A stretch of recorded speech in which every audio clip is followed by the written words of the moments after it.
không về không? Em không, anh đang đợi bạn.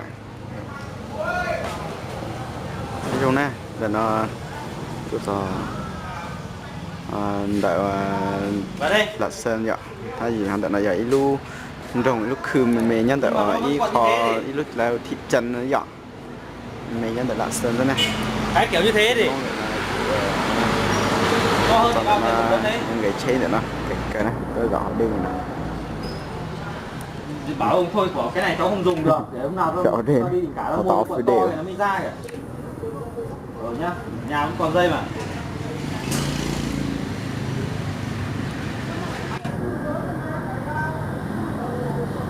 Các bạn có đó. Vâng.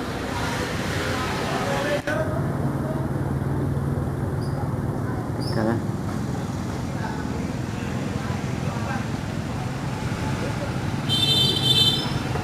Tiền chỉ nào cũng cho nên mình tới mùa sủa của tập không gì đó chị nè.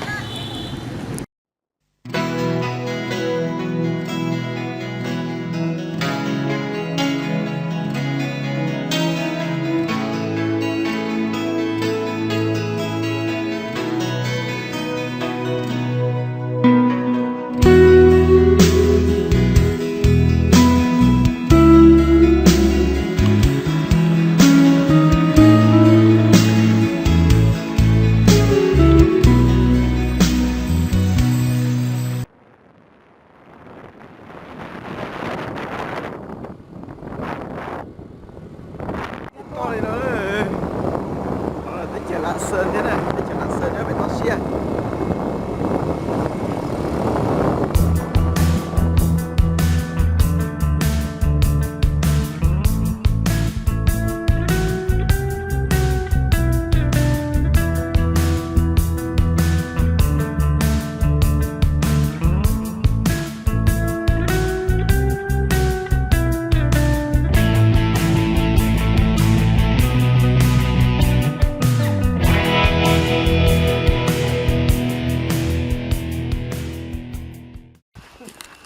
Cần chế kia thế này. Cái bây giờ cái lột xong đợi này chế nè. Đây này tí. Ta tạo hạt triển này. Này tí nha. Đây này tí. Lấy chế vào chế này nó. Nhưng mà sai lại để chế trong chả này.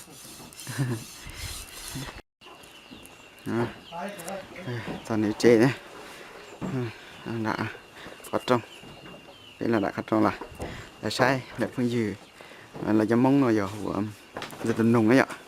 Nó không chế này là nhặt chế lời ấy. Chế lời này ạ.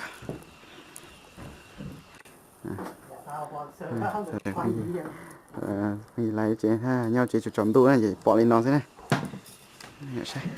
Đấy gì chế của dùng đi nó thế chứ. Vậy gì mong thế này.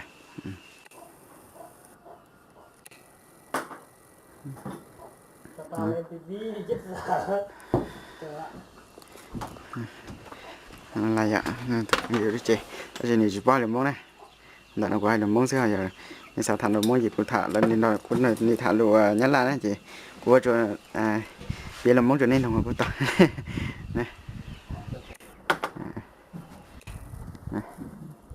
giờ đi nào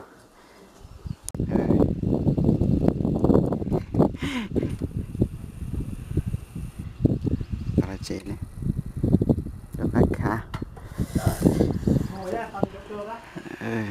anh chị và chị nè bên mình sẽ lên nó sạch thìa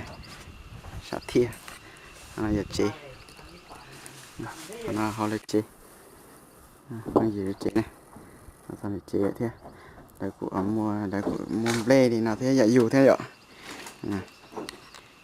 sẽ để phát sai nữa này cũng đây thế phải dạ gì dùng dạ này dùng mông thế này cái dùng mông thế gì để nho là mông thế này sạch thìa vậy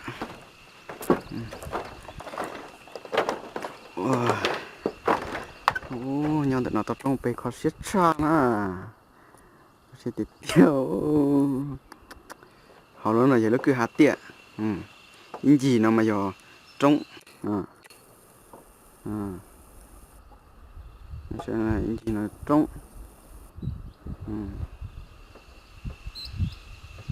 Cái gì nào mà giờ trông kia xíu nữa. Trông chuột trông rê.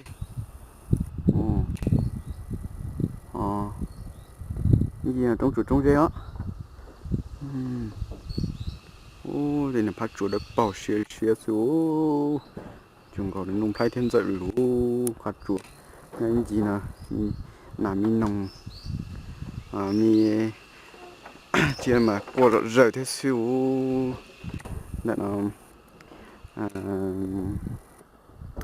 tao lấy dù tao chia là chỉ này lấy dù tao chỉ này chị lấy dù mua tao trong bể giờ lấy chỉ hả thì mua tao mua gánh cho nó này它chỉ là mua hạt rong hạt chua lên nó này chỉ giấy giờ triệu này nhớ tao sắp tới nó chỉ lấy thấy dù tao này thì ý nhập liền gì nữa nó của cho nên bây giờ đã biết một sai chứ từ phong gì nó như thế này thế là giờ muốn tao nó lấy dù chỉ cho này thế là dù chỉ chống bộ chả thế thì họ rồi dùng gì bộ chả cho họ dù chỉ này bây giờ tao trong đi nó chỉ nếu chỉ tao nó đó thì dù tao chia này dù tao giờ chỉ này chỉ mà nhưng cũng thấy chiều dùng gì dù thấp rồi vì tao tới trong chuột nó nằm trong mắm luôn tổng thiết sĩ nếu chỉ nó như là nếu chỉ giống như tên nhung tên tự này nữa nhau tên tia thế này nó mình một tàu tên khó rết trong rết là chỉ giờ một trong rết tàu đi nó chỉ dù tàu chống hành này những gì vậy chị bạn này nè sau đây bác sai chuẩn gì ít liền đợi nó sẽ cũng cho nên một sai giờ chỉ thế nhưng đợi những gì vậy chị nó sẽ hậu đó chỉ thế nè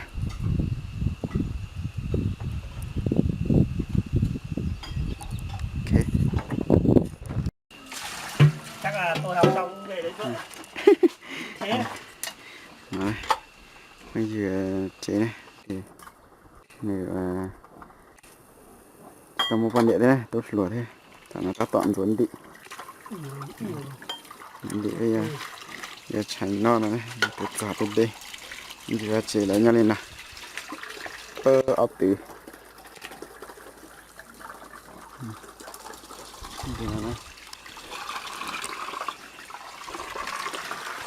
này rồi dùng bùa này là dùng gồm bùa miệng bùa tao tao mì nữa phải dùng bùa mà trò cho tôi làm bùa siêu mì nhựa tao tao mì nữa gì lúc cầm nhận bùa bùa tao tao mì ạ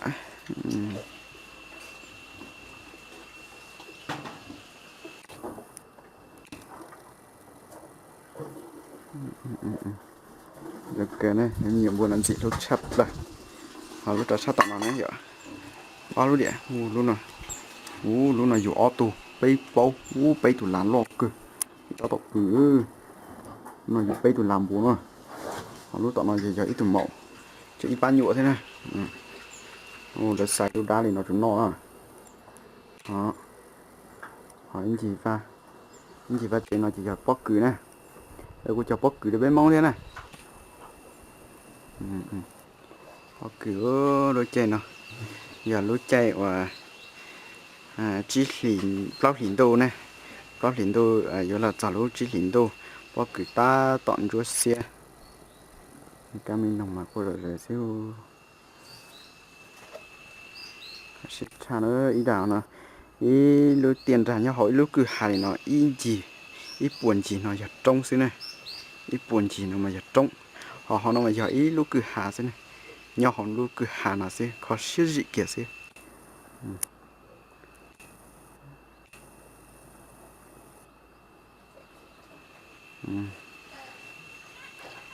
buồn gì nè giờ lúa cứ hà này cho họ ý gì này giờ trông đồng thì vào đây xí này